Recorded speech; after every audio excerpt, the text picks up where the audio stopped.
Oh my god, this is insane! I've just got stuff going everywhere! That's right, you found treasure, and it's in the most unassuming game that I've ever bought on Steam. Today, I'll be looking at why Vampire Survivors is so good. Quick word of caution, this game may adversely affect photosensitive watchers. Please be aware. If you haven't seen or heard about Vampire Survivors before, honestly, I can't blame you. On top of only being recently released into early access, as of December 2021, this game certainly does look unassuming.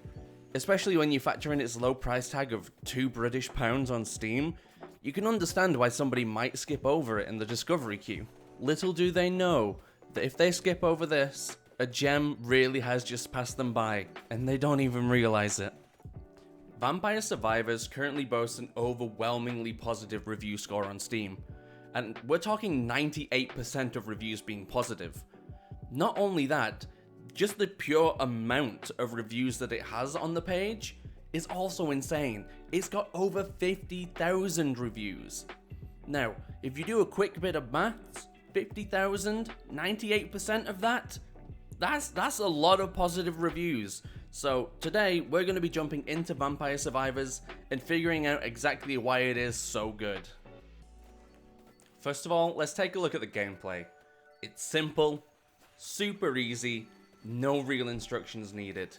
You have no laborious cutscenes, no overly complicated combos, no crazy mechanics, and you don't need to use a single one of your abilities.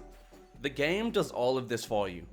And while that may sound boring, that's far from the truth. It just lets you focus on playing and just having a good time. Your main objective is to simply survive.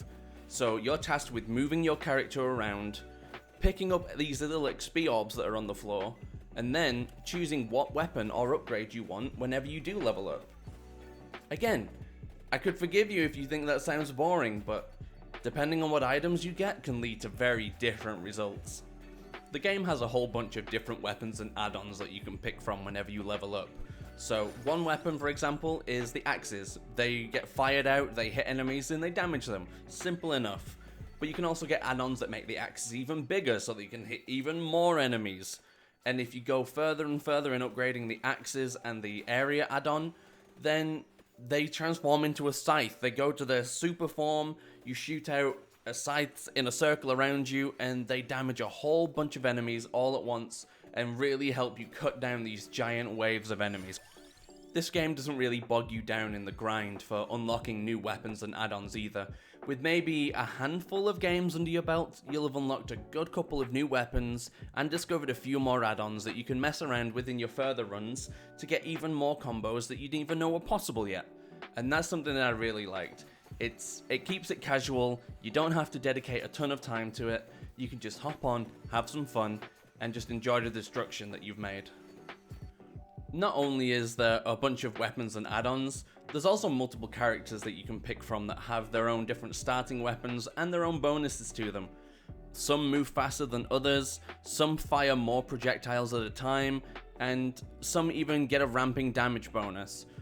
Whichever character you want to play, that's up to you. Find the one that fits your playstyle, but there's a good variation of them, and the devs are going to be adding more and more, because they've been very active with the patches ever since its release, which is a great sign. Especially when you factor in that this game, again, is only £2 on Steam. Graphically, this game is simple, but the simplicity is its greatest strength.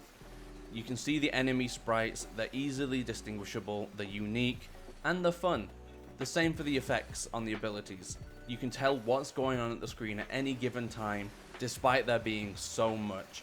And that really lets you focus on that core gameplay mechanic of moving and surviving, while enjoying the destruction unfold on your screen. And with the music, it does have its own in-game music, which is a fun, funky little thumping track that you can listen to while all the destruction is happening. And there's also the sound effects that, while simple, hit just right. I mean, just listen to this.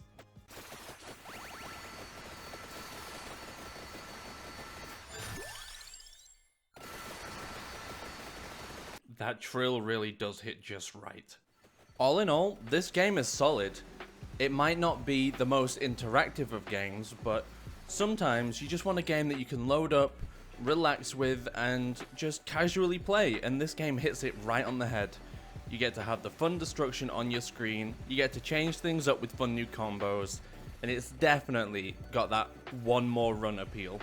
That means you're either going to lose hours at a time, or you're going to play that single run to end your night, and have dreams about it, wake up craving playing another round, and be thinking about it all day at work before you get to come home and just survive for another half an hour, and feel good about it the whole time you're doing it.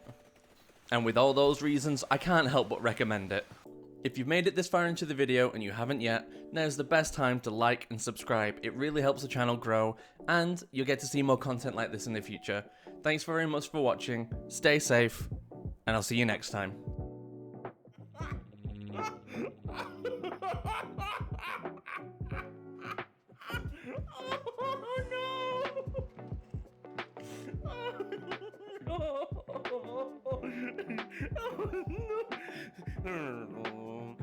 Gasp.